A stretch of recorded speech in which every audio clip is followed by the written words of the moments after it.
Where did the descendants of Atlanteans go? Hello everyone, welcome to Broadview. My name is Joseph. As we talked about in a video 2 weeks ago, the ancient Greek philosopher Plato devoted 18 pages of his works Timaeus and Critias to describing the legendary Atlantis. What did Atlantis look like? The island had a ring-shaped structure with a temple of Poseidon at its center. It was extremely developed and rich. Its sphere of influence reached as far as Egypt in North Africa, Italy in southern Europe, and even some parts of the Americas. However, a sudden catastrophe instantly destroyed this civilization. We've talked about how Atlantis was destroyed by the catastrophe within 24 hours. But this raises another question. Was there really no survivor from Atlantis? If there were survivors, then where did they go? Because of how long ago these things happened, we can't really find any conclusive evidence today. There are some people who think that Plato's description is just his fantasy of the ideal state. But in today's video, we will look into some clues left by history and see where the survivors of Atlantis might have actually gone. Our story starts in Egypt. On the west bank of the Nile River in Egypt sits a long-established and ancient city, Edfu. It is said that this is where the Egyptian god Horus fought and won a battle against his uncle Seth, so Edfu became the place where the Egyptians worshipped Horus. During the French Revolution in 1798, Napoleon led a French expeditionary force to Egypt. Thanks to his brilliant tactics and unparalleled perseverance, Napoleon soon conquered most of the Egyptian territory. In addition to 2,000 cannons, Napoleon brought 175 scholars of various fields and hundreds of boxes of books and research equipment along with his army. They were evidently coming for the pyramids. As the scholars investigated the Edfu South Pyramid, they accidentally discovered a strange boulder with a flat surface and shaped edges. It looked man-made. This was the first discovery of the second largest temple in Egypt, the Temple of Edfu. Scholars were ecstatic and immediately set out to excavate the temple. Unfortunately, the internal political instability of France and the external failure of the war forced Napoleon to end his expedition and withdraw from Egypt, thus ending the excavation of the temple. 62 years later, the French archaeologist Auguste Mariette returned to the temple with a large team. After sorting out tons of mud and sand, the best preserved temple in Egypt, the Temple of Edfu, also known as the Temple of Horus, was finally revealed to the world. The temple began construction in 237 BC under Ptolemy III and was completed in 57 BC under Ptolemy XII, taking a total of 180 years to build. The temple was dedicated to the most important god of ancient Egypt, the falcon-headed Horus. Horus was the guardian of the pharaohs in ancient Egyptian mythology and a symbol of ancient Egyptian kingship. Today, Egypt's national emblem and national flag bear the image of Horus.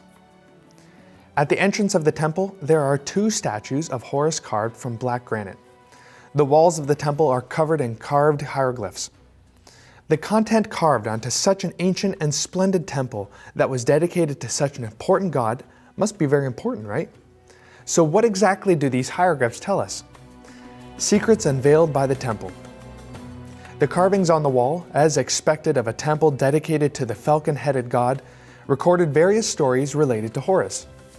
There were stories of Horus as a child with his mother Isis and of the battle between Horus and Seth. In addition, it also recorded stories related to past pharaohs, as well as the story of an unknown island. It goes like this. Long, long ago, the gods lived on an island with a very advanced civilization. But one day, flooding and heavenly fire suddenly descended and completely destroyed the island. It sank to the bottom of the sea, leaving behind only reeds and mud. Scholars couldn't decipher the name of the island, but they were able to decipher several important features about the island. First of all, the island had a concentric ring structure. Secondly, the very important temple-like structure was found in the center of the island. And third, the outer ring of the island was built into a deep water dock, meaning it had very developed overseas trading and traffic. Number 4, the island was called the Sacred Island. And 5th, there were plains, mountains, large animals, and a variety of plants and species on the island. Agriculture was very developed and agricultural products were abundant.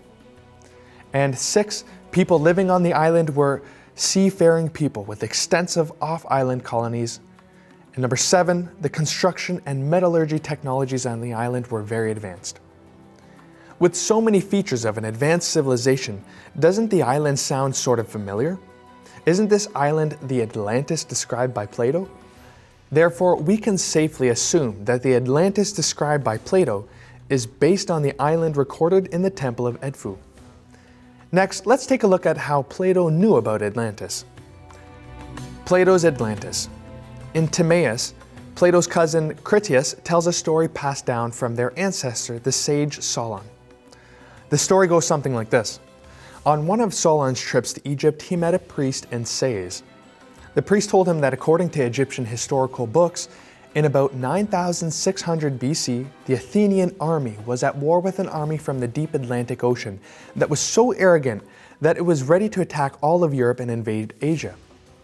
The invaders came from an island called Atlantis, located beyond the Pillars of the Sea, the Strait of Gibraltar, which was larger than the total area of North Africa and Asia Minor and was the center of a powerful empire. The empire included not only the nearby Atlantic islands, but also many parts of the continent. However, the Greeks were the leaders of many tribes and had a high morale. Their military technology was so advanced that the neighboring tribes surrendered, and Atlantis had to fight alone. The Greeks crushed the enemy's plans to invade, saved those who had not yet submitted to the enemy from slavery, and liberated other conquered city-states within the straits. Later on, a strong earthquake and severe flood descended on Atlantis. In one day and night, all the battle-hungry people were buried alive, and the island sank into the sea. When the land sank, a sandbar of silt was left in the water so that that part of the sea could not be navigated. In the book Critias, Critias again speaks of Atlantis but in greater detail. The coast of Atlantis was covered with peaks, while the center was a large, open, fertile plain where all the main necessities of life were produced. The island was rich in minerals and had a large supply of wood, wild animals, livestock, and fruits. The royal palace and the temple were located in the center of the island, and the temple was dedicated to their patron god Poseidon.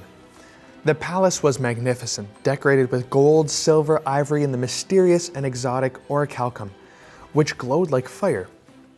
In addition to the legends Solon heard from Egypt, Plato himself had a Greek version of the legendary ancient document that had been handed down from his ancestors, which recorded information about the island of Atlantis.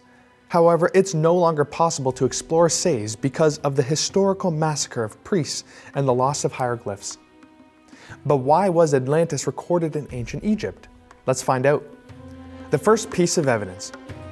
According to Timaeus, Atlantis was destroyed in 9600 BC, or 11,600 years ago. That time period is known as the Younger Dryas in geology. The Dryas is a plant that looks like a daffodil and grows mainly in areas with very cold climates.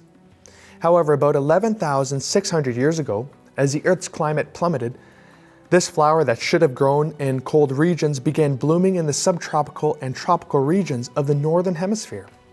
Scientists then named this geological period after the flower. Explanations of the cause of the Younger Dryas date back as far as 1694, during which two people first came up with the Younger Dryas impact hypothesis, or the Clovis comet hypothesis. But it wasn't until the 21st century that there was more scientific evidence to support it.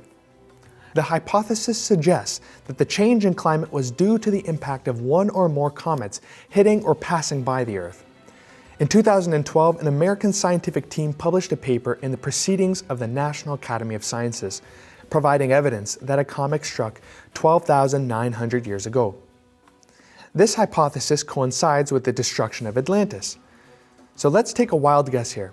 A comet hit or passed by the Earth about 11,600 years ago, triggering the rapid collapse of glaciers, tsunamis, and earthquakes that caused Atlantis' demise within 24 hours.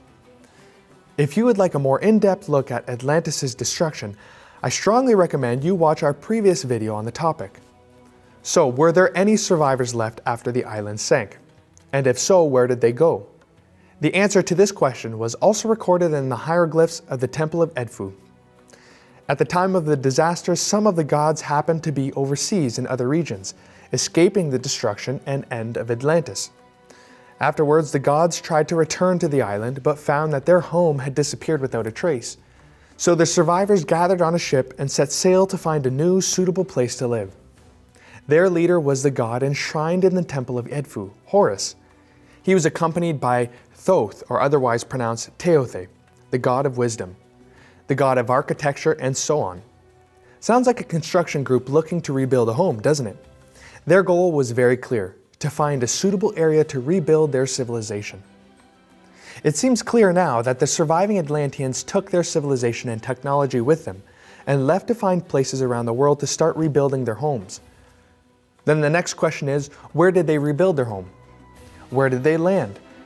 In Turkey, the site of a prehistoric civilization called Göbekli Tepe has been discovered.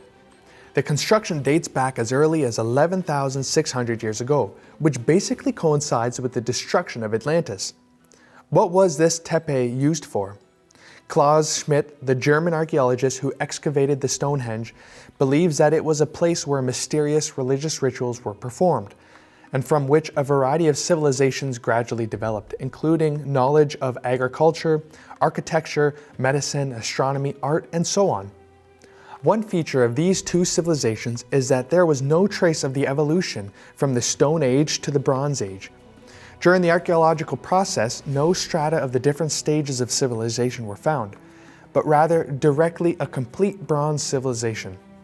In many fields such as astronomy, navigation, trade, medicine, agriculture, metallurgy, the two civilizations both presented themselves to the world in a very mature state. The Sumerians even had a complete code of law, much earlier than the ancient Babylonian code of Hammurabi. Its political composition was in the form of a Greek city-state. The time in the Epic of Gilgamesh saw the bicameral system similar to the American Federation. Egypt, on the other hand, started out in the dynastic era without going through the so-called tribal era. Both civilizations had sophisticated writing systems and unique artistic tastes from the very beginning. Isn't this strange? Usually, civilizations in general will gradually develop following some processes, such as going through the Stone Age, Pottery Age, and then slowly developing into the Bronze Age. Yet the Egyptian and Sumerian civilizations were in mature forms from the very beginning. Like the Valley Temple of Kafur in Egypt, this temple was built from hundreds of limestone blocks, each over 150 tons. Even the largest stones in the famous Stonehenge in southern England weighed only a third of their weight. Building such a magnificent structure required a mind capable of complex mathematical calculations, an aesthetic eye capable of visualizing and utilizing tools to construct the blocks, and an unnatural strength to carry the heavy stones. These are all characteristics of a mature civilization, and the ancient Egyptians, who were still in a state of ignorance, did not possess such abilities. Scientists therefore speculate that the ancient Egyptians had helpers, the Atlanteans who survived the catastrophe and taught the ancient Egyptians how to build temples and pyramids. Up to now, we can imagine such a theory. After the sinking of Atlantis, Horus and others first went to Göbekli in Turkey and then split into two groups. One of the groups went east to the Two Rivers Valley and started the Sumerian civilization. The other went west to the vast lands of North Africa, bringing their advanced technology and civilization to the indigenous Egyptians, and created the brilliant and splendid ancient Egyptian civilization. Finally, let's discuss why the survivors of Atlantis were worshipped as gods in Egypt with the image of falcon heads. The artificial god. Let's start with a recent story of the artificial god, which may share similarities with the falcon-headed Horus. During World War II, the United States built a temporary airport on a small island in order to defend the Pacific Ocean. The island was isolated, and it was only after the arrival of the US Air Force that the natives were able to interact with the outside world for the first time. The Army built an airport and other living facilities on the island. They got along well with the native people, helping them improve their quality of life. The natives discovered an amazing phenomenon. A machine would fly in the sky, and once it landed, the Americans would have food and water. They would no longer have to live the hard life of farming and hunting. Later, the Americans evacuated the island due to military needs, and the island returned to isolation. Years afterwards, a science research team revisited the island and found a very interesting scene. The natives worshipped a very strange object with a very large-scale ceremony. Upon closer inspection, the object was a grass-tied model of a US military aircraft and airfield. The way the locals saw it, this object came from the sky, and its presence meant that everyone would be clothed and fed, so it must be a god bringing them a happy life. From this point of view, perhaps Horus, the survivor of Atlantis at that time, was wearing a helmet like a falcon and came down from a ship in a heroic manner. So in the eyes of the indigenous Egyptians, his image was framed like that, the god of the sky and the ship from the sky. Well, I have to say that today's imaginations are a little bit far from reality, but things will develop and change. The things people used to not believe in are becoming truths. Those things scientists used to deny are being admitted, just like the Clovis Comet hypothesis. Everyone thought it was a laughable joke, a big joke, but now it's getting approved. What are the truths of history? Perhaps it is through a process of continually challenging conventional views that we can actually uncover them. That's it for today's video. Do you have any ideas on where the descendants of Atlantis went? Have you got any other evidence that you've come across yourself? Please leave your comments below and remember to subscribe to our channel so that you don't miss out on any more exciting videos. Until next time, thanks again.